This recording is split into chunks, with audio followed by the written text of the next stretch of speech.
नमस्कार दोस्तों एक बार मैं फिर से हाजिर हूँ एक और नया वीडियो लेकर के। और वीडियो है ये डीडी रिएक्ट का। और डीडी रिएक्ट की वीडियो में मेजर साहब आए हुए हैं। मेजर गौरव आर्य इनका नाम है। बहुत अच्छे यूट्यूबर भी हैं और ये काफी ये ज्यादा आर्मी के भी इसमें डेवलप में रहते हैं। तो चलो दोस्तों देखते हैं वीडियो। और दोस्तों जो लोग नए हैं चैनल को आप फिर से वही सब्सक्राइब कर लीजिए। इसमें कोई पैसा नहीं लगता, वो फ्री का होता है। तो ताकि मैं जैसे ही कुछ नई वीडियो डालूं आप तक तुरंत पहुंच जाए। चलो दोस्तों देखते हैं वीडियो और मेरा पूरा अपील डालने के लिए अंत तक बने रहें। विदेशी threats to India, major gives a fitting response.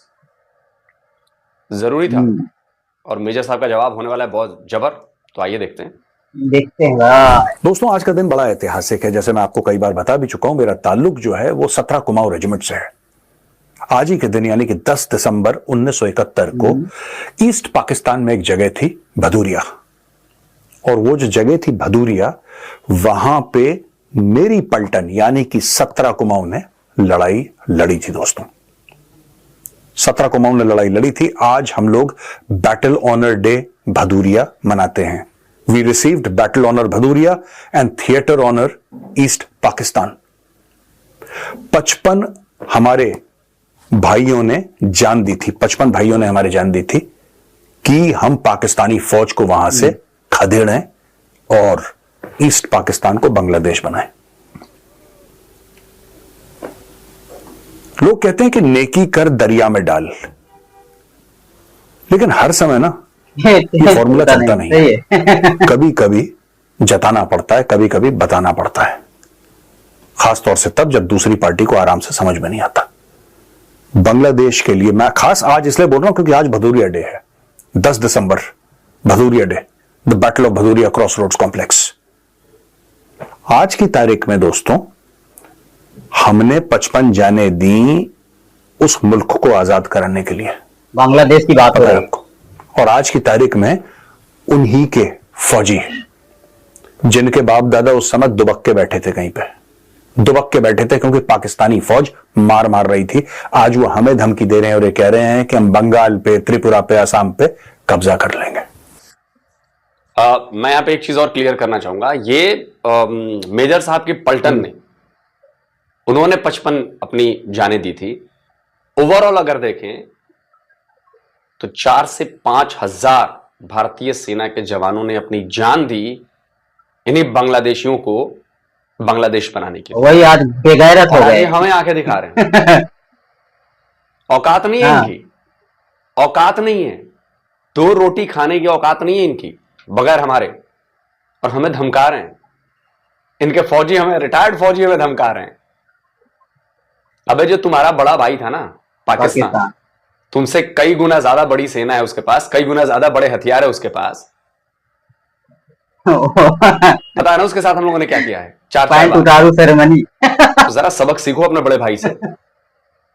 और ज्यादा उछलोगे कूदोगे तो तुम्हारी पतलूने भी हमें उतारेंगे, याद रखना।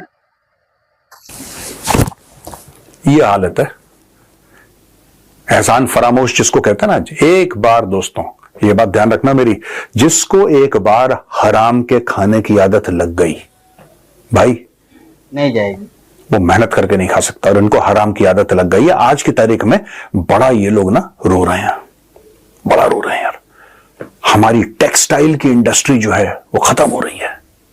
मुझे एक बात समझ में नहीं आती दोस्तों, 5 अगस्त 2024 यानी इसी साल की 5 अगस्त को शेख हसीना का तख्ता पलट हो गया। उसके पहले काफी सारे प्रोटेस्ट्स हुए बांग्लादेश में कि ये नहीं चलेगा, वो नहीं चलेगा, इसको निकालो, ये करो, वो करो, बहुत बुरी औरत है, डिक्टेटर है। उसको 5 अगस्त को निकाल दिया।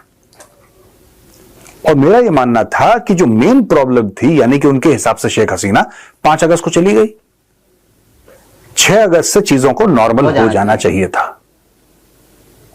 आज हम लोग 10 दिसंबर पे बैठे, 4 महीने से ज्यादा हो गए, अभी तक चीजें नॉर्मल नहीं हुई। क्योंकि इन लोगों को, जैसा मैंने बोला, हराम खाने की आदत है। अब आप बोलेंगे मेरे साथ हराम खाने का क्या लॉजिक है भाई?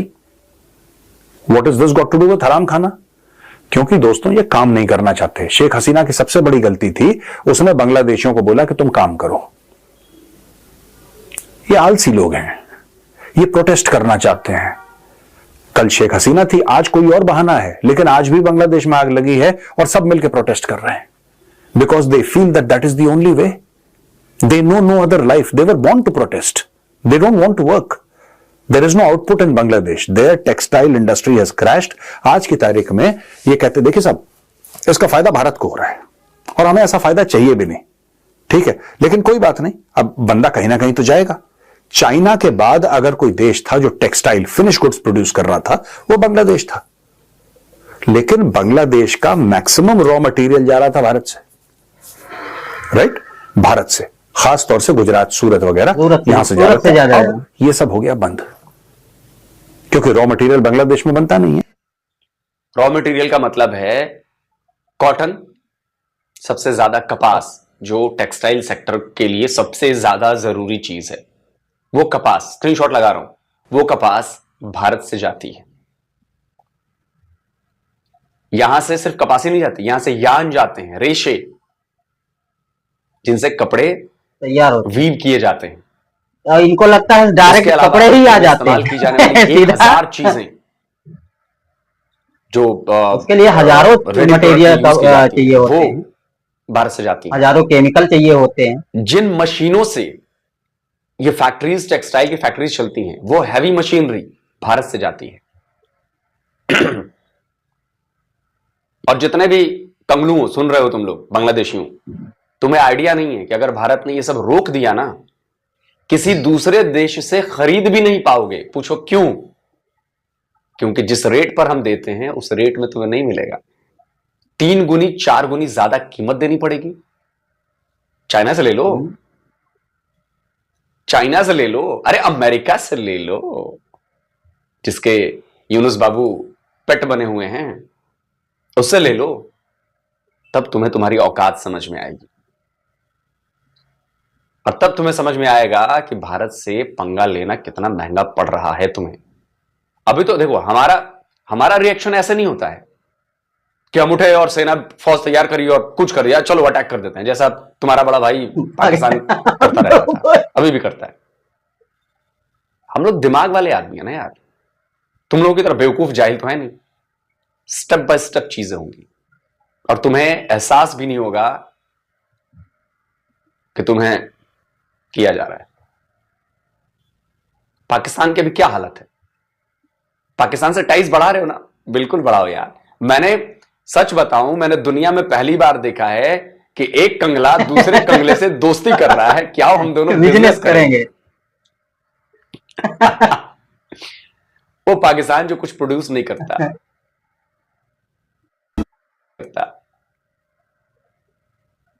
वो बांग्लादेश जो टुकड़ों पे जीता है, सही मायनों में. तुम्हारी उल्टी गिनती शुरू हो गई है कंगनुओं, शुरू हो गई है. ये हो गया बंद, यहां से पाइपलाइन कर दी भारत ने बंद, अब वहां पे त्राही त्राही हो रही है, और अच्छा है. तो दोस्तों, बात यह है कि 9 दिसंबर यानी कल भारत के फॉरेन सेक्रेटरी विक्रम मिस्री जी जाते हैं ढाका बात करने के लिए बांग्लादेशियों से. वो मिलते हैं तौहीद हुसैन से, जो कि इनके फॉरेन अफेयर्स के एडवाइजर हैं, और मिलते हैं चीफ एडवाइजर जो कि मोहम्मद यूनुस हैं. दोनों से मिलते हैं और वो कहते हैं कि यार, जो माइनॉरिटीज के खिलाफ जो अटैक हो रहा है ना बांग्लादेश में, ये ठीक नहीं है यार. खासतौर से हिंदुओं के खिलाफ अटैक हो रहा है, ये ठीक नहीं है. This is wrong. अच्छा, मैं भारत की पॉलिसी से दोस्तों 2 चीज हैं जिससे मैं अग्री नहीं करता, and I want to tell why I do not, or I want to at least say why I don't agree. आप जाइए और वहां पे साफ साफ बोलिए कि हिंदुओं पे अत्याचार हो रहा है. इतना भी सेक्युलर बनने की जरूरत नहीं है कि एक बंदे ने आपकी गर्दन पे यहां पे चाकू रख रखा है और आप कह रहे हैं कि नहीं साहब, हम जब बात करेंगे सबकी दुनिया पड़ी है सबके लिए बात करने के लिए, ठीक है ना. आप सिर्फ बोलिए कि हिंदुओं पे अत्याचार, और सही बात है कि हिंदुओं पे ही अत्याचार वहां पे मैक्सिमम हो रहा है, क्योंकि वहां पे ईसाई बचे नहीं, बौद्ध बचे नहीं, सिख वहां पे है नहीं. तो अत्याचार और किस पे हो रहा है? बहुत मिनिस्क्यूल है बाकी माइनॉरिटीज. वहां पे मेजर माइनॉरिटी जो है, जो बड़ी माइनॉरिटी है, वो हिंदुओं की है. और दोस्तों, हिंदुओं की औरतों के साथ रेप करना, हिंदुओं के मंदिर तोड़ना, हिंदुओं को इतना धमकाना कि कल से तुम नौकरी पे नहीं आओगे, अभी इस्तीफा लिखो, हिंदुओं की दुकानें जला देना, ये सब वहां पे आम हो रहा है। अच्छा, जब ये बात करते हैं ना कि साहब ये क्यों हो रहा है यहां पे ऐसा, तो बांग्लादेशियों का एक साफ साफ जवाब होता है कि इसका इससे कोई लेना देना नहीं है कि ये हिंदू हैं। ये एक्चुअली आवामी लीग जो थी ना, शेख हसीना की पार्टी, उसके सपोर्टर थे। ये पॉलिटिकल वायलेंस है, ये रिलीजियस वायलेंस नहीं है। नहीं गधे के बच्चों, ये उल्टा। अगर ये रिलीजियस वायलेंस नहीं है तो मंदिर क्यों तोड़ रहे हो? ठीक है, रिलीजियस वायलेंस में आपने किसी बंदे का घर जला दिया, किसी की दुकान जला दी, गलत है, क्रिमिनल एक्ट है। लेकिन चलो आपकी बात क्वालिफाई करती है वो बात कि साहब ठीक है, ये बंदा शेख हसीना को सपोर्ट कर रहा था, हमने इसका घर जला दिया। जबकि आई डोंट अंडरस्टैंड वाई, अगर वो शेख हसीना का सपोर्टर था तो उसका घर जलाने की क्या जरूरत है भाई? आप उसको कन्विंस करिए, आप उसको कन्विंस करिए, आप उसको बोलिए कि नहीं, Sheikh Hasina was bad for Bangladesh and maybe this, ये जो निजाम है ये बेहतर है बांग्लादेश के लिए, आप हमें सपोर्ट करिए, आप कन्विंस करिए। यहां अच्छा, इसका उल्टा कर दीजिए, कल को फिर से शेख हसीना पावर में आ जाती है तो ये जितने ये चंगू मंगू हैं, इनके घर जलाने जाएंगे जब, तब तो ठीक होगा ना, तब तो चिल्लाएंगे नहीं कि जुल्म हो रहा है। क्योंकि उनके पास भी कहने को का ये यूनुस के सपोर्टर्स हैं, ये खालिदा जिया के सपोर्टर्स हैं, इसीलिए हमने इनको मारा है। ठीक है, ये भी होगा। मेरी बात नोट करके रखिएगा, ये भी होगा। समय का पहिया बड़ा बलवान है कंगलुओं, और ये जब होना शुरू होगा ना तो प्रचंड रूप में होगा, फिर कोई गली बचा नहीं पाएगी। यहां पे डरा के धमका के ऐसा कर दिया कि हिंदुओं के साथ इतना अत्याचार, बांग्लादेश में इतना अत्याचार, और दोस्तों पहली बार नहीं हो रहा, ये 100-150 सालों से यही नाटक चल रहा है वहां पे। ये कह रहे हैं कि नहीं नहीं नहीं, basically what they want, they have tried to, the Bangladeshi setup has tried to secularise violence. बोला पहली बात तो यह है कि सिर्फ हिंदुओं के खिलाफ नहीं हो रहा, ये सबके खिलाफ हो रहा है, यानी कि all minorities, as if that makes it all right, as if that makes it all right. ठीक है, एक तो लॉजिक ये दे रहे हैं, दूसरा लॉजिक ये दे रहे हैं नहीं साहब वो एक्चुअली शेख हसीना को सपोर्ट करते थे इसलिए वायलेंस हो रहा है। And nobody's been able to explain to me कि अगर हिंदू सपोर्ट करते भी थे शेख हसीना, इंडियन गवर्नमेंट कोई स्टेप लेगी, and it's going to take a very very strong step. आज की तारीख में मैंने सुनी है ये बात, ये पुख्ता, मतलब मेरे पास कोई ऐसी प्रूफ के साथ बात नहीं है, लेकिन मैं जिसने बताया मैं उस बंदे पे विश्वास करता हूं। Right, again I am saying I don't have proof, but I believe in that person, I believe in the person's credibility. The government of India is going to take a very strong step. फिर तुम रोना मत यार, फिर तुम रोना मत, फिर तुम चीखना मत। और आज की तारीख में the Bengalis in West Bengal are disillusioned by what is happening in Bangladesh. जो आम भारत में बंगाली है ना, आम बंगाली जो काम करता है, जिसकी दुकान है, राइट, कोई बिजनेस कर रहा है, के अंदर कर देंगे। क्या करोगे? भारत में आओगे, भारत में आओगे, कोई ना कोई पकड़ के तुम्हें ना अपने घर में लगा देगा बर्तन मांजने के लिए, क्योंकि बांग्लादेशी भारत में यही काम करते हैं, तो रिक्शा चलाते हैं, बर्तन मांजते हैं। और बर्तन मांजना कोई गलत काम नहीं है, कोई काम छोटा नहीं होता, लेकिन तुम चोरी से आए हो, ठीक है, तुमसे फ्री में मंजवाएंगे बेटा, तुम आ जाओ इधर। और अगर ये आ गया ना मोहम्मद यूनुस, तुझे तुम अपने घर में बर्तन मंजवाऊंगा देख लेना, नोएडा में तेरे गले में पट्टा डाल के, तेरे आगे आज एकदम, और तुझसे अपने मेजर साहब आज एकदम लगवाऊंगा, बर्तन मंजवाऊंगा, क्रोध में, क्यों तू और तेरे देश की यही औकात है। जय हिंद। अरे बाप रे, मेजर साहब बड़े गुस्से में हैं भाई, बहुत ज्यादा गुस्से में थे, थोड़े कड़े शब्दों का इस्तेमाल किया यूनुस के लिए, बड़े गुस्से में थे, पर गुस्सा जायज भी है। चलो दोस्तों, वीडियो अभी यहाँ पे खत्म करते हैं, वीडियो का लेंथ ज्यादा हो रहा है। तो दोस्तों, वीडियो आपने देखा, कैसा लगा? अगर आपको वीडियो अच्छा लगा हो तो कमेंट बॉक्स में जरूर लिखिएगा, और मिलते हैं एक और नए वीडियो में, तब तक के लिए जय हिंद, जय भारत।